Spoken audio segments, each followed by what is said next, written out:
Hello friends, कैसे हैं आप सब। आप सभी का आपके अपनी YouTube channel sociology with Sangeeta में मैं संगीता स्वागत करती हूं। और इस चैनल के माध्यम से हम लोग सोशियोलॉजी के कम्पिटिटिव एग्जाम के प्रिपरेशन करते हैं। आपको डेली 2 क्लासेस मिलती हैं, जिसमें कि मॉर्निंग के 8 बजे के क्लास में हम लोग कवर कर रहे हैं बीपीएससी 4.0 सोशियोलॉजी के सिलेबस को, और साथ ही साथ यूपी पीजीटी के सोशियोलॉजी के सिलेबस को, क्योंकि यूपी में भी आपका पीजीटी लेवल का जो है वो सोशियोलॉजी की वैकेंसी आने वाली है। और साथ ही साथ रात के 8 बजे हम लोग कवर कर रहे हैं झारखंड लेडी सुपरवाइज़र और झारखंड सीडीपीओ के सोशियोलॉजी के सिलेबस को। तो वैसे स्टूडेंट्स जो पेड ग्रुप से जुड़ना चाहते हैं, तो जो कॉन्टैक्ट नंबर दिया हुआ है आप उसमें कॉन्टैक्ट करके नोट्स को परचेस कर सकते हैं। जो मेरे पेड ग्रुप के स्टूडेंट्स हैं उनके लिए मैं टेलीग्राम पे टेस्ट भी अरेंज करती हूँ, ताकि आप वहाँ पे अपने तैयारी को और बेहतर से बेहतर बना सकें। तो कल के क्लास में हम लोगों ने देखा था यूनिट 19 को। मैंने आप लोगों को बताया कि ये जो हम लोग का क्लास अभी लेडी सुपरवाइज़र का चल रहा है, ये आप लोग का रिवीजन क्लास है, इसलिए मैं जो आपका यूनिट है वो पीछे से स्टार्ट की हूँ। यानी आपका आज यूनिट 19 का पार्ट 2 है। इसमें हम लोग जितने ज़्यादा से ज़्यादा हो सके क्वेश्चन को कवर कर लेंगे। फिर कल यूनिट 18 को हम लोग देखेंगे। तो चैनल के साथ बने रहिए और चलिए क्लास को हम लोग स्टार्ट करते हैं। तो हम लोग क्या देख रहे थे, जनजातीय समुदाय यानी जनजातीय समाज की विभिन्न समस्याओं के। इसके साथ ही साथ हम लोग अल्पसंख्यक, दलित वर्ग, अन्य पिछड़ा वर्ग, जिसके अंतर्गत आपका एससी, एसटी, ओबीसी एवं महिला उत्पीड़न से रिलेटेड भी क्वेश्चंस को वन लाइनर फॉर्म में देखेंगे। और आप देख ही सकते हैं कि राइट साइड में आपको आपके एग्जाम का जो ईयर है वो शो किया जा रहा है कि किस एग्जाम में ये क्वेश्चन कैसे पूछे गए हैं। तो चलिए एक एक करके हम लोग सारे क्वेश्चंस को देखते हैं, ताकि ज़्यादा से ज़्यादा क्वेश्चन हमारा कवर हो सके। तो सबसे पहला जो क्वेश्चन है वो है कि सन 1931 की जनगणना में हटन ने अस्पृश्य जाति को क्या संबोधित किया था। कल हम लोगों ने देखा कि हटन ने जो अस्पृश्य जातियां हैं उसको बाहरी जाति नाम दिया था। नेक्स्ट है कि अनुसूचित जातियों का प्रयोग एक सरकारी लेबल के रूप में किया जाता है, क्योंकि यदि उनकी जाति सरकारी अनुसूची में सूचीबद्ध होती तो जाति के सदस्य ये सकारात्मक कार्रवाई के कई लाभों एवं संरक्षणों के पात्र बन जाते हैं। कि मान लीजिए किसी भी जो अनुसूचित जाति है, अगर उनको सरकारी लेबल प्राप्त हो जाता है कि ये स्पेशल अनुसूचित जनजाति का, तो सरकार की तरफ से तो उनको स्पेशल जो सुविधाएं हैं वो भी प्रदान की जाती हैं। वही क्वेश्चन बोला जा रहा है। नेक्स्ट है कि भारत में अस्पृश्य जातियों को अनुसूचित जातियों का नया नाम किसने के द्वारा दिया गया था, तो साइमन कमीशन द्वारा।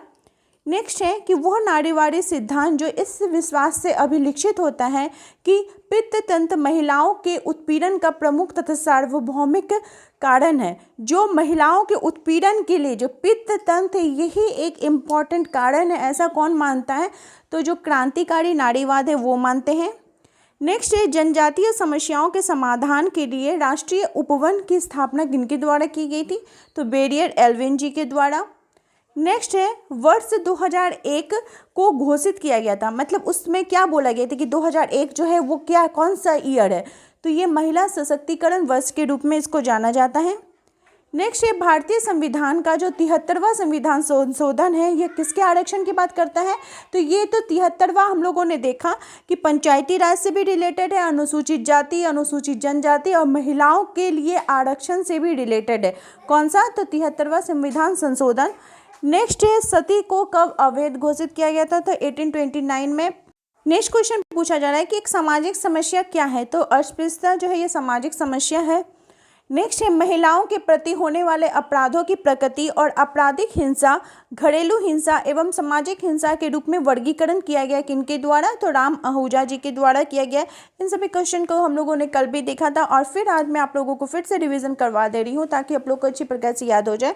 नेक्स्ट है कि वह आयोग जिसके द्वारा अन्य पिछड़े वर्गों हेतु एक निश्चित प्रतिशत आरक्षण की संस्तुति की गई है, तो जिसे भारत सरकार द्वारा लागू किया गया उसको क्या बोला था, मंडल आयोग।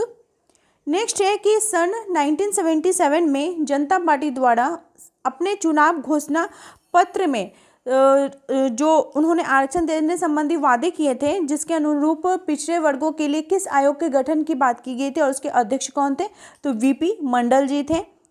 नेक्स्ट है कि भारत में नारी विकास एवं कल्याण हेतु राष्ट्रीय नीति बनाई गई थी कब, तो 1976 में। नेक्स्ट है कि भारत में बढ़ते तलाक का कारण क्या है, तो महिलाओं का आर्थिक स्वावलंबन। नेक्स्ट है कि अनुसूचित जाति फेडरेशन की स्थापना किनके द्वारा की गई थी, तो वी आर अम्बेडकर जी के द्वारा। नेक्स्ट है कि काका कालेलकर कमीशन के अनुसार पिछड़े वर्गों के निर्धारण का उनका मापदंड क्या है, तो उनकी जाति के आधार पर उनका निर्धारण किया जाता था। नेक्स्ट है कि पिछड़ा वर्ग आयोग के अध्यक्ष जिनसे अन्य पिछड़े वर्गों के लिए 27% आरक्षण का प्रस्ताव रखा गया था, वो कौन थे, तो बीपी मंडल। नेक्स्ट क्वेश्चन है कि भारतीय इतिहास का वो युग जो स्त्री जाति के लिए काला युग कहा जाता है, उसको क्या कहता है, मध्य युग। नेक्स्ट है कि अनुसूचित जाति शब्द का सर्वप्रथम प्रयोग किनके द्वारा किया गया था, तो साइमन कमीशन। शेड्यूल कास्ट ये शब्द का कब प्रयोग किया गया था, तो 1935 में। दुर्बल वर्ग के अंतर्गत कौन नहीं आते हैं, तो जो लघु सीमांत थे वो नहीं आते हैं। हटन जी के द्वारा अनुसूचित जाति के लिए किस शब्द का प्रयोग किया गया था, तो अस्पृश्य शब्द का प्रयोग किया गया था। अनुसूचित जाति और अनुसूचित जाति के हिमायती कौन थे, तो महात्मा गांधी थे। भारत में पिछड़ा वर्ग आयोग के प्रथम सभापति कौन थे, काका कालेलकर थे। और द्वितीय सभापति कौन थे, आप मुझे कमेंट करके बताइए। नेक्स्ट क्वेश्चन है कि पिछड़े वर्ग की समस्याओं के निदान में सबसे अधिक पहल की गई थी समाज नीति निर्माताओं ने। राष्ट्रीय महिला आयोग का गठन कब हुआ था, तो वर्ष 1992 में। नेक्स्ट है साइमन कमीशन द्वारा तैयार की गई सूची में 429 दलित जातियों के नाम सम्मिलित किए गए, कितने, तो 429। अनुसूचित जाति की सामाजिक और आर्थिक स्थिति सुधारने का प्रयास किनके द्वारा किया गया है, तो महर्षि दयानंद सरस्वती जी के द्वारा। नेक्स्ट है 19वीं शताब्दी के अंत में पुणे में सत्यशोधक समाज की स्थापना किनके कौन किया था, तो ज्योतिबा फुले। इन्होंने जो ये समाज की स्थापना की थी किस लिए की थी, तो ये अस्पृश्यों को अधिकार दिलवाने के प्रयास के लिए वे किए थे। नेक्स्ट है कि अनुसूचित जाति के अंतर्गत शामिल है, किसको शामिल किया जाता था, राष्ट्रपति के आदेश के तहत भारतीय संविधान में शामिल जो जातियां होती हैं उनको अनुसूचित जाति के अंतर्गत शामिल किया जाता है।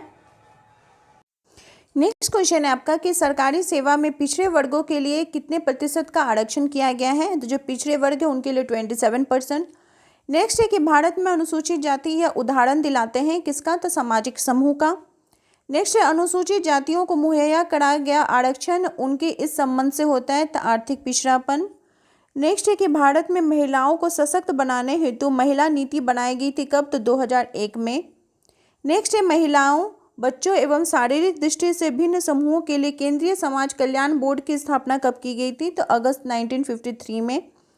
नेक्स्ट है नारीवादी सिद्धांत जो यह तर्क देता है कि पितृसत्तात्मक व्यवस्था महिलाओं के उत्पीड़न का प्रमुख और सार्वभौमिक कारण है और पुरुषों को दी गई शक्ति समस्या का मूल कारण है, तो ये इसको क्या बोला जाता है, अतिवादी नारीवाद बोला जाता है। नेक्स्ट है कि घरेलू हिंसा का रूप नहीं है, तो जो अपहरण है ये घरेलू हिंसा के अंतर्गत नहीं आता है। नेक्स्ट है कि एक जातियों के बीच संरचनात्मक दूरियां बनाए रखने में सहायक है, तो क्या, पवित्रता और प्रदूषण। नेक्स्ट है कि घरेलू हिंसा के संबंध में सही नहीं है, तो यह गरीबी का प्रतिभास है, ये सही नहीं है।